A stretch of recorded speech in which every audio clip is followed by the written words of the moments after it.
पूरी तरह तनाव और युद्ध के साए में है।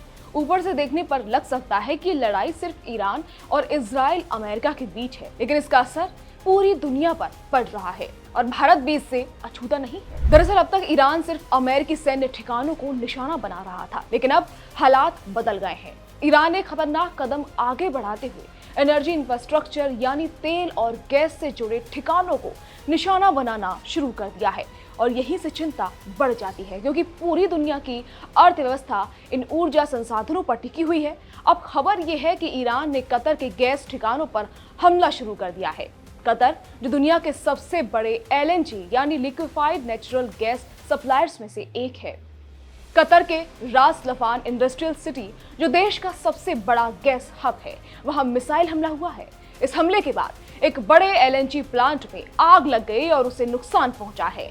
कतर एनर्जी ने खुद इसकी पुष्टि की है और सबसे बड़ी बात, इस हमले के बाद एलएनजी प्रोडक्शन को रोकना पड़ा है।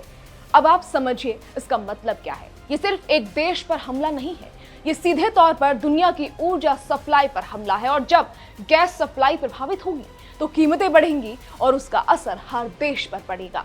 दरअसल कुछ दिन पहले इजराइल ने ईरान के साउथ पार्स गैस फील्ड पर हमला किया था। ये ईरान का सबसे बड़ा गैस प्रोजेक्ट है। इसी के जवाब में अब ईरान बदले की कार्रवाई कर रहा है। उसने पहले ही सऊदी अरब, यूएई और कतर को चेतावनी दी थी कि उनके तेल और गैस ठिकानों को निशाना बनाया जाएगा और अब ये धमकी हकीकत बनती नजर आ रही है।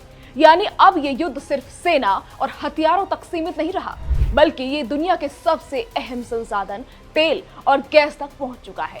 अब सबसे जरूरी सवाल, भारत पर इसका क्या असर होगा, क्योंकि कतर भारत का सबसे बड़ा गैस सप्लायर है।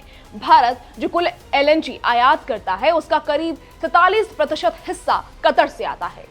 हर साल भारत लगभग 27 मिलियन टन एलएनजी आयात करता है, जिसमें से 12 से 13 मिलियन टन सिर्फ कतर से आता है। अब अगर कतर की गैस फैसिलिटी पर हमला होता है या प्रोडक्शन रुकता है तो भारत पर इसका सीधा असर पड़ सकता है। और एक और बड़ी समस्या है हॉर्मुज स्ट्रेट। इस इलाके में बढ़ते तनाव की वजह से कई भारतीय गैस टैंकर समुद्र में फंसे हुए हैं। भारत लगातार कोशिश कर रहा है कि अपने जहाज सुरक्षित वापस लाए जाए, लेकिन हालात अभी भी पूरी तरह सामान्य नहीं है। हालांकि अगर ये टैंकर धीरे धीरे वापस आ जाते हैं तो तुरंत बड़ा संकट नहीं आएगा, लेकिन खतरा अभी टला नहीं है। अब बात करते हैं गैस सप्लाई की। भारत अपनी गैस का बड़ा हिस्सा खाड़ी देशों से ही लेता है। कतर के अलावा यूएई, अमेरिका, ओमान, अंगोला और नाइजीरिया भी सप्लायर हैं, लेकिन खाड़ी क्षेत्र पर इतनी ज्यादा निर्भरता अब भारत की ऊर्जा सुरक्षा के लिए जोखिम बनती जा रही है।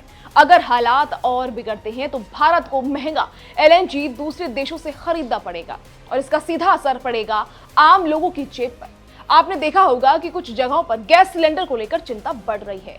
हालांकि सरकार कह रही है कि फिलहाल कोई कमी नहीं है, लेकिन अगर कतर में हालात और बिगड़ते हैं तो एलपीजी यानी घरेलू गैस सिलेंडर की कीमत बढ़ सकती है, क्योंकि सस्ती गैस अगर महंगी हो जाएगी तो उसका असर सीधे आपके रसोई तक पहुंचेगा। फिलहाल ये सिर्फ शुरुआत है। ईरान ने कतर पर और हमलों की चेतावनी दी।